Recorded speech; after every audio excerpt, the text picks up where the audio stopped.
as duas coisas que a chuva serôdia vem fazer, o último derramamento do Espírito Santo, é dar poder ao alto clamor e proteção no tempo das pragas. Eu quero que prestem bem atenção ao texto que vamos ler. Ezequiel capítulo 9, versículo 2. E eis que vinham 6 homens. Temos 6 períodos da igreja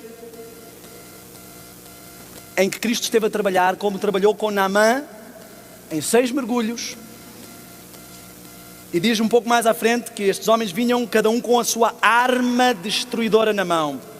E interessantemente, entre eles vinha um homem vestido de linho com um tinteiro de escrivão na sua cintura. Um tinteiro de escrivão na sua cintura. E nós vemos pelo cenário, eles estavam junto à porta superior, e estavam a olhar para a zona norte, e depois diz que estavam junto ao altar de bronze, e nós vemos que todo o cenário é um cenário de templo. Eles estão num cenário sagrado, não num cenário pagão, mas eles vêm ali porque há problemas. O versículo 4 diz assim: e disse-lhes o Senhor, passa pelo meio da cidade, pelo meio de quê?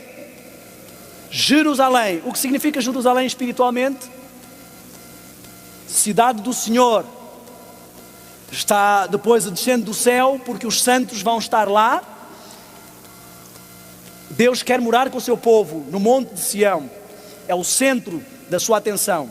Passa pelo meio da cidade, pelo meio de Jerusalém, e marca um sinal às testas dos homens que suspiram e que gemem por causa de todas as abominações que se cometem no meio dela. Vemos aqui claramente o paralelo profético. Antes da vinda do Senhor, haveria uma apostasia em Jerusalém. Antes da vinda do Senhor, haveria aqueles que gemem, que choram, que sofrem por ver o que está a acontecer com Jerusalém. Será que quando Jesus chorou, Jerusalém, Jerusalém, que matas os profetas, ele estava a atacar a igreja? Ou a advertir a igreja? A tocar a trombeta para a igreja, para que se preparasse para o Yom Kippur, para a purificação, para o dia em que toda a alma que não se afligir será extirpada do seu povo. Aqueles que gemem porque já viram uma igreja com uma identidade e veem essa identidade pisada a pés e sabem que aquilo foi o Senhor que revelou à igreja e que essa é a igreja. Vimos que claramente no paralelo profético o Senhor pediu que se esperasse até que o tinteiro que o anjo traz ao seu lado fosse utilizado para selar. Não diz aqueles que são melhores, aqueles que são santos, aqueles que são melhores que os outros. Aqueles que choram e gemem pelos seus pecados, pela sua condição, por verem a que ponto chegaram, pela vergonha de rosto e pelo estado a que chegou o povo do Senhor. Aqueles que, como Daniel, se humilham e choram e gemem: Senhor, tem misericórdia de nós, porque nem sequer temos consciência. Como Jesus na cruz choram e gemem: Senhor, perdoa, porque não sabemos o que estamos a fazer. 6 homens com armas. O Espírito de Profecia claramente vai descrevê-los com um paralelo das pragas, e um homem com um tinteiro. Farão a diferença de quem vai receber as pragas ou quem vai ser selado e protegido no tempo das pragas e levar a mensagem de poder de Deus para transformar a sua igreja. Veja o que é que diz no versículo 6. Eu vou pular a parte do matai velhos, jovens. Há muitas polémicas se isto será literal ou simbólico. Eu não estou preocupado com esse detalhe, porque Jesus disse que deixem os mortos enterrar os seus mortos. Ele está a falar de mortes espirituais. Então, se estas pessoas vão morrer espiritualmente, perder a vida eterna espiritualmente, ou vão morrer fisicamente, isso não faz diferença nenhuma.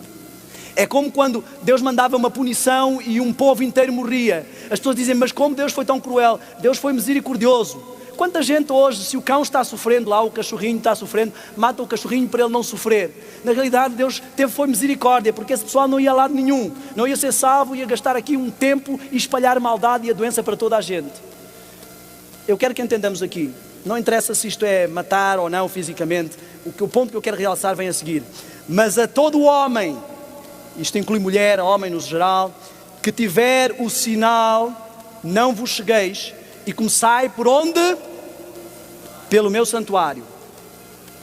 Irmãos, não sei se se lembram, quando foi posto o selo, o sinal, nas umbrais das portas do povo de Israel, o sangue do Cordeiro, e o anjo passou por cima. A todos os que tinham o sinal, o anjo da morte não ia penalizar. Foi bem literal. Vemos também que aconteceu o mesmo quando vimos aquele anjo que vem fazer a punição de Davi e que é impedido de avançar até certo ponto pelas orações, mas que mesmo assim causou uma razia. Eu não estou preocupado se isto é literal ou simbólico. Eu quero que nós nos foquemos no que interessa aqui. E o que interessa aqui, irmãos, é que só não será atingido pelas armas destruidoras aquele que tiver o sinal. Mas eu quero chamar a atenção para algo muito interessante. Diz, comecem por onde? Pelo santuário. Começa pelo santuário porque é ali que está a acontecer o julgamento. Começa pelo santuário porque é Jerusalém, porque é a parte mais responsável, é a liderança também. Começa pelo santuário porque é o povo de Deus, porque é ali que se processa toda a intercessão e porque é ali que se é ilibado ou não quando se abrem os livros. Todos nós sabemos que o julgamento começa pelos mortos e pela casa de Deus. Irmãos, faz alguns anos que eu não ouço, pode ser que eu não tenha me cruzado com isso, mas faz alguns anos que eu não ouço pregar frequentemente sobre o julgamento dos vivos. Eu lembro quando era criança que isso era uma coisa que nós levávamos muito a sério. A qualquer momento Jesus podia passar do julgamento dos mortos para o julgamento dos vivos. E pode estar passando o meu nome. Hoje em dia ninguém se preocupa com isso. Será que nos esquecemos que no meio da ministração de Melquisedeque, ele vai acabar os processos dos mortos e começar cada um dos nossos casos?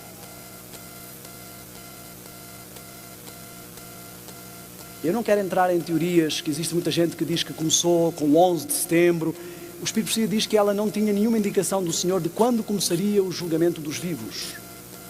Porque se o chefe de família soubesse quando vem o ladrão, o dia do Senhor, ele se prepararia.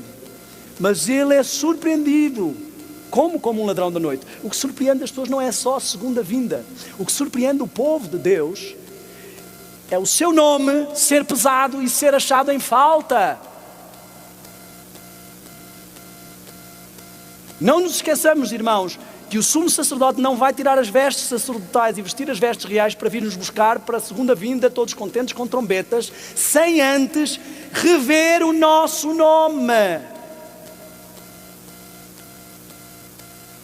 Rever a nossa vida.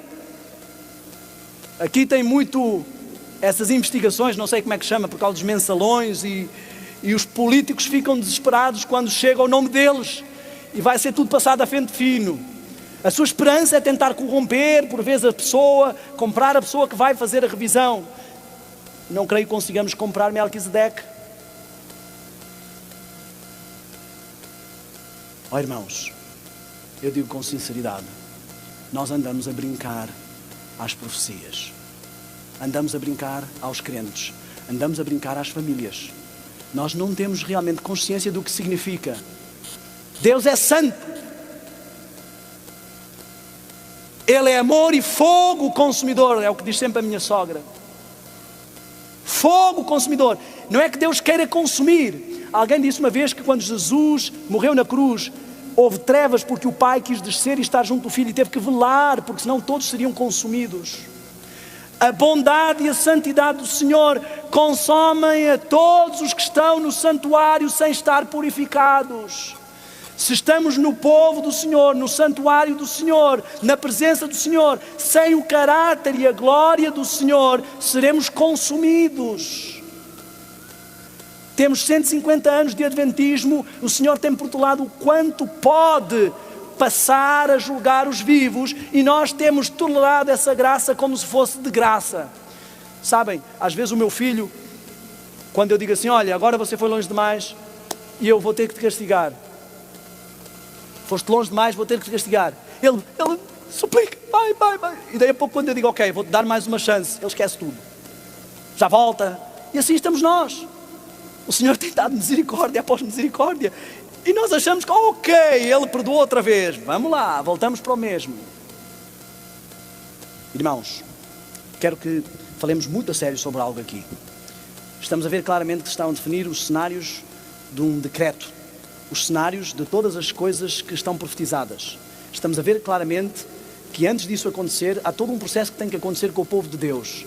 E antes de se fechar a porta da graça, Deus vai começar a analisar cada membro desta igreja e a sua vida. E o padrão é o ancião ou o presidente. Qual é o padrão pelo qual vamos ser julgados? Qual é a lei pela qual se está a julgar cada caso? O padrão é Cristo. O Espírito Profecia tem avisado várias vezes para não baixar a norma, porque diminuir a norma não vai fazer mudar o padrão.